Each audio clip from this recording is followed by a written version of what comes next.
Hello folks, I'm Alex, this is Alex Unabridged, and these are my reading plans for September.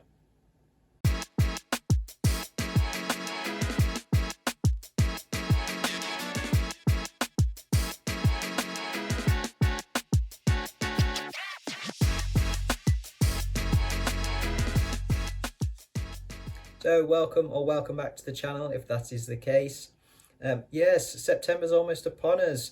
I've got a few things to go through today. The first being Shorty September, which is the fabulous event created by Bert and Sian over at Story Time and co-hosted with Heather from Too Many Heathers. I will put links in the description to both their channels and announcement videos. Do go check them out. This is a fabulous event. I did this last year and really enjoyed it. And it is just what it says, really. It is about reading shorter works. Sort of shorter being sort of under 200 pages, really. But short can mean whatever you want it to mean. And you only have to read one short book to take part in the event, but there are, of course, a ton of prompts if you want to do those. I will not do the prompts this year, just because I've just coming off the back of Garb August and really going full at it with the prompts for that. I just want to be a little bit more freeform with this year. But they do have some fantastic prompts and some fantastic graphics as well to go along with that. Which I'll just quickly pop up on the screen. But if you're interested, do jump over to Story Time or Too Many Heathers, and they've got all the information you could possibly need about how to take part in the event. So for my shorties this year, I have got first up, the grief is the thing with feathers, a title I found very difficult to say. This is Max Porter. And I've had this on the bookshelf since April, and I've been meaning to get to it. I've got another Max Porter down there as well. All of his stuff is relatively short, and I loved Lanny when I read that back earlier in the year. So I definitely want to get to this one. This one has won a ton of awards, been shortlisted for even more, and sounds like it could be a really beautiful, quite emotional read. But it is only 114 pages. But yeah, very much looking forward to getting to that one. Then I picked up a few things from my library last week. Just went and had a good search in the library shelves for things that looked short. So I picked up Little Tales of Misogyny by Patricia Highsmith. Never read any Highsmith. Obviously, her name kind of comes up quite a lot if you watch Criminally or Anne Novella, because they are together reading through her back catalogue. But I just thought, short stories, this is all short stories, a good way to get a taste of an author's voice and an author's style, things like that. But on the back it says, the title says it all. Long out of print, this cult classic resurfaces with a vengeance. From the man who makes the mistake of asking his prospective father-in-law for his daughter's hand in marriage, to Una, the alluring cave woman. In these provocative, often hilarious sketches, Highsmith turns our next-door neighbours into sadistic psychopaths lying in wait amongst white picket fences and manicured lawns. And I had a flip through it and just read a couple of, couple of little excerpts, and it looks like it could be highly entertaining. So I'm going to give that one a go. That one is 128 pages. Then I found Concrete Island by J.G. Ballard. This will be the second Ballard that I read. I read The Drowned World earlier in the year and enjoyed that. So I want to try some more Ballard. And this says, Robert Maitland, a 35-year-old architect, is driving home from his London office when a blowout sends his speeding Jaguar hurtling out of control. Smashing through a temporary barrier, he finds himself, dazed and disoriented, on a traffic island below 3 converging motorways. But when he tries to climb the embankment or flag down a passing car for help, it proves impossible, and he finds himself imprisoned on the concrete island. I just think that sounds like a really interesting premise. and I really liked Ballard's description in A Drowned World. I really liked his prose, his way of saying things, his kind of economy of words, especially when it comes to descriptions. He picks his words very well, I found. So I'm going to give that one a go. So that one is 176 pages. That is the longest of my shorties. Then in the library again, I found some poetry, which is Cowboy by Candice Siobhan Walker. The blurb for this says, the echo of a question permeates Cowboy. Where does a person grow up? Moving restlessly between rural Wales, London, and the American South, between the esoteric spaces of the internet, between the artlessness of childhood and adolescence into inexplicable and disquieting adulthood, into the weirdness of rent-paying, cohabitation, the churn of mindless work and alienation. The generous abundance of Cowboy's references, memes, early noughties television, pop songs, suburbs and cities, video games, bring anxiety and pressure, joy and glory to this singularly impressive debut.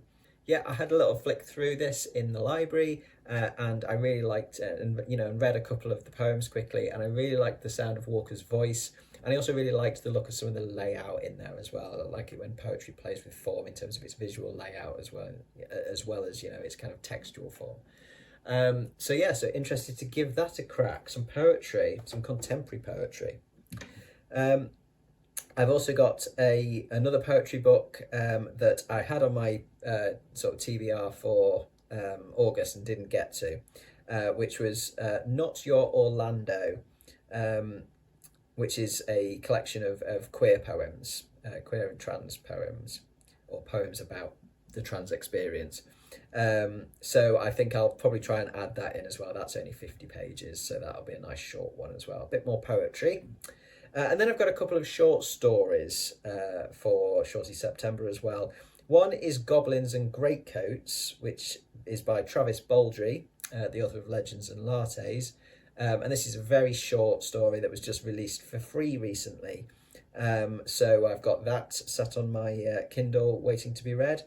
And then the final one is a short story that I think has possibly the best title for a short story I've come across in a while, and that is Dancing Ducks and Talking Anus. Yes, you heard me correctly, and that is by James Ferry. And I was put onto this one, and in fact sent the story for this one by Mr. Troy Tradup, and this is one of his, I think possibly his favourite short story, but certainly one of his favourite short stories. And I've saved it for Shorty September, and again this is very short. I think it's only about 20 pages long. So we've got plenty to dig into, lots of different stuff there for Shorty September. So what else have I got for September then, away from Shorty September? Well, I was having this little look through my my have read lists on Storygraph, and noticed that I have started quite a lot of series, but not completed many. And so I think in September I'm going to have a series catch up for the month, and try and get through some more stuff in series that I've got on the go. And if I finish some stuff, I'm allowed to start new series, because I've also got a lot of books in my kind of libraries that I haven't started, that I haven't read yet, that are the beginnings of series. So I've picked kind of a couple which will finish a series off, a couple which will continue a series I'm already into, and a couple that will start a new series. So the priority is to finish some stuff first, and then I can go into the other stuff. So in terms of finishing things, first up, we've got Children of Memory by Adrian Tchaikovsky, which is the third and final book in the Children of Time trilogy series, whatever you want to call it. This is an audiobook that I have, and yeah, it's, as I say, it's the third in the trilogy. I'm hoping we will get some more humans and spiders and possibly octopuses.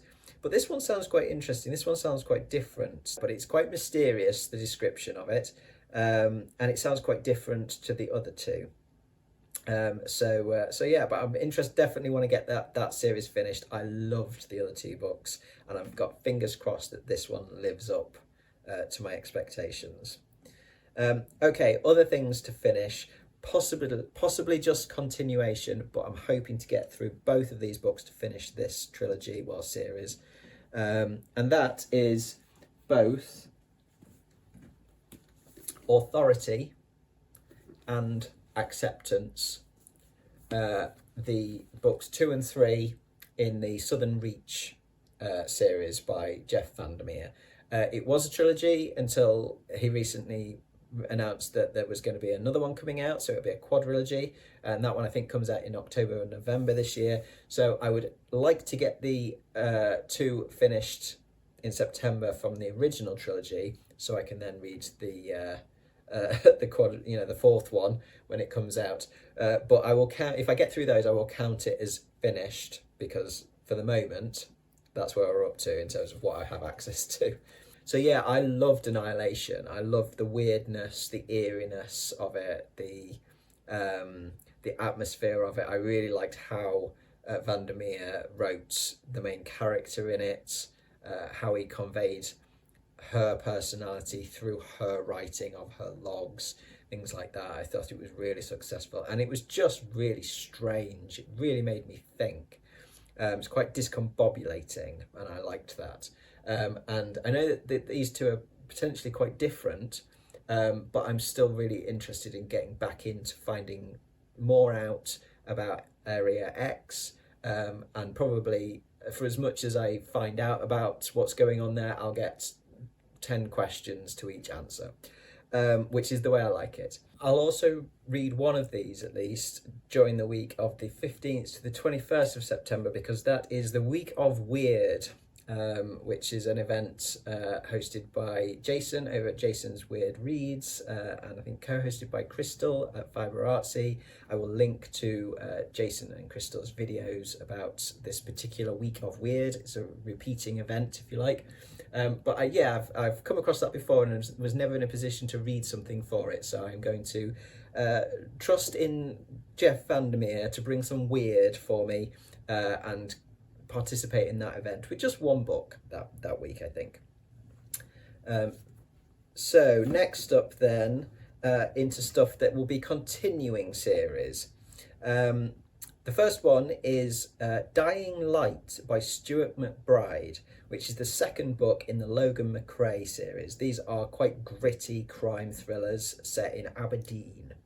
I read the first one, Cold Granite, last year, which was kind of about a series of child abductions and murders, and it was pretty dark, and it was very good. It had a really dark sense of humour as well, and the narration was excellent. That was an audiobook, as is this, and I think it's the same narrator, who is a Scot and can do proper Scottish accents. This is what the blurb says about this.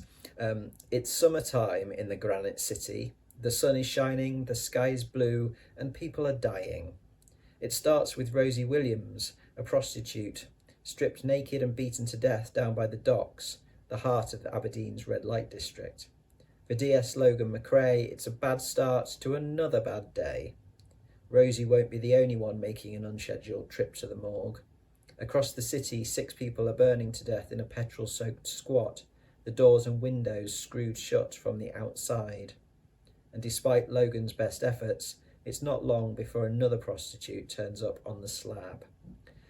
So I think it'll be more of the same kind of dark, gritty, quite gory, in parts quite gruesome murder crime thriller. So yeah, I was really impressed by the first one that I read, and picked this one up in a 2-for-1 sale recently, and so yeah, definitely want to continue on with that. And I don't read a huge amount of crime thrillers, and occasionally I'm just like, yeah, I'm in the mood for that. I'm absolutely in the mood for that. So we'll stick that one in as a potential for the continuing series.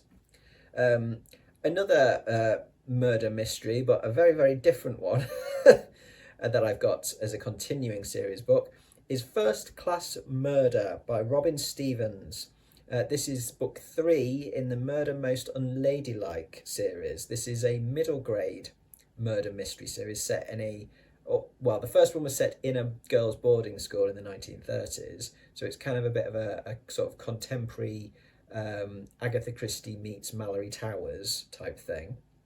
The second one was set at one of the private school girls' big country house, and this one, as you might expect from the title, is essentially Murder on the Orient Express, but with boarding school girls.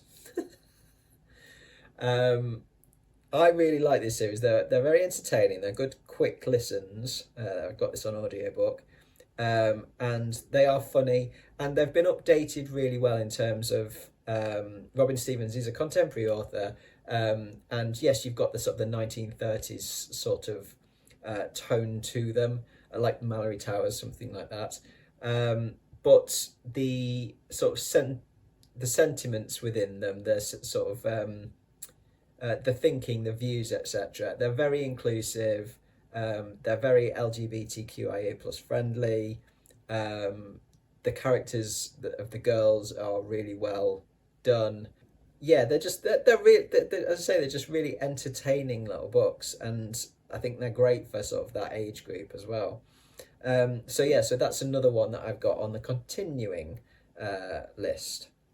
Okay, and then there's a couple of books that will be the first in a series if I want to get to these. If I feel that I've read enough and made enough progress on some of the series I've already got on the go, then I can start something new. So I've got a couple of options for that. First one is the first book in this series. The series is The Chronicles of Prydain by Lloyd Alexander. I've got the full series here of the 5 books, but it will be the first one, the book of 3 that I will read. This is a children's fantasy series. Alexander is an American writer, I believe, but this is very influenced, certainly language-wise, from Welsh. And I love anything that's influenced or inspired by sort of Welsh language, culture, etc. And I think there'll probably be quite a bit in here. But yeah, this series I got for Christmas because I'd seen Troy Tradup do a full series on these books because he loves them. These were some of his favourite books, like children's books. And they sound like they're great for children, but also they just sound like they would be great for any age, to be honest. And when it comes to fantasy, I think sometimes I do better with children's fantasy than I do with adult fantasy. So I'm very interested to dive in and see how I get on with them. As I say, I think I'll certainly enjoy the Welsh influences in it. But the story itself across the books sounds charming and touching and exciting, and all that kind of good stuff. So yeah, definitely interested to dive in with the first book of that. And the other book that I would like to get to start off a new series is Xenos, which is part of the Eisenhorn series, which is Warhammer 40k.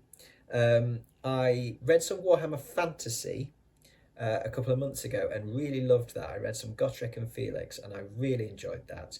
But I want to get to some Warhammer 40k now, which is still fantasy. There's still some fantasy elements to it, but it's very much more science fiction. It's still very grimdark. It's it's gritty. It's a really sort of dystopian, horrible kind of world universe. Really, it's edging into the horror quite a bit. At times. So yeah, I really want to get. I know a bit about the lore and stuff. I've got into sort of the lore and I've got into building, painting the miniatures, things like that as well. But I want to get into some more of the literature. And this one in particular sounds like it's really good for kind of newbies to the Warhammer kind of world and lore and all that kind of stuff. And this follows Eisenhorn, who is an inquisitor. The Inquisition obviously handles, kind of rooting out and destroying all threats to the Imperium of Man. and this particular arm of the Inquisition, Xenos, is responsible for kind of dealing with alien threats. And so yeah, Eisenhorn is kind of drawn into a conspiracy, sort of faces a sprawling interstellar cabal of dark powers, basically, all of which are racing to try and get their hands on some sort of arcane text of great power, an ancient tome known as the Necrotuque.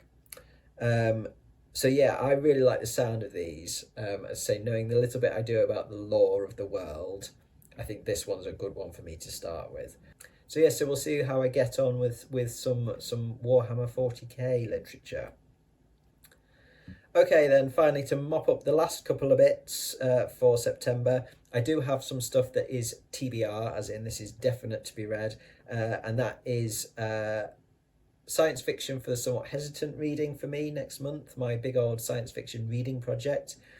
We are in another YA interlude, just a month of a couple of YA books before I head into another phase of stuff for that project.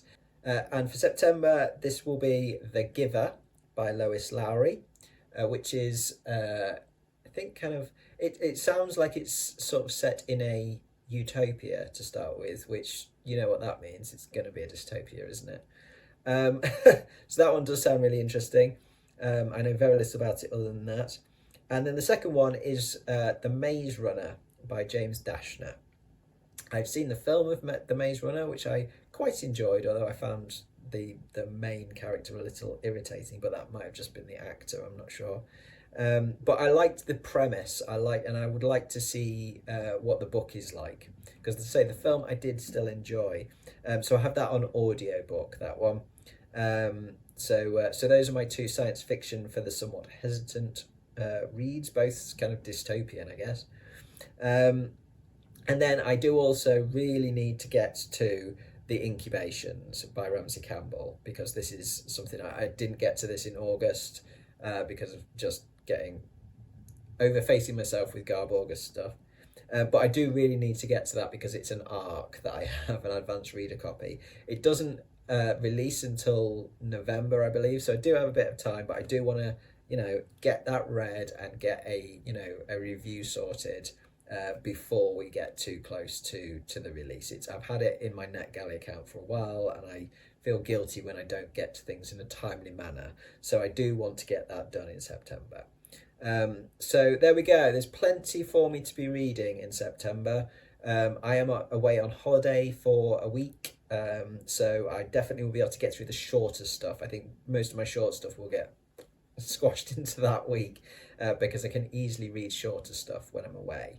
But other than that, plenty of mixed stuff, plenty of science fiction, bit of crime thriller, murder mystery, tiny bit of horror, tiny bit of fantasy, some literary fiction, some poetry. So yes, plenty of stuff to keep me interested, plenty of choice for whatever mood I am in.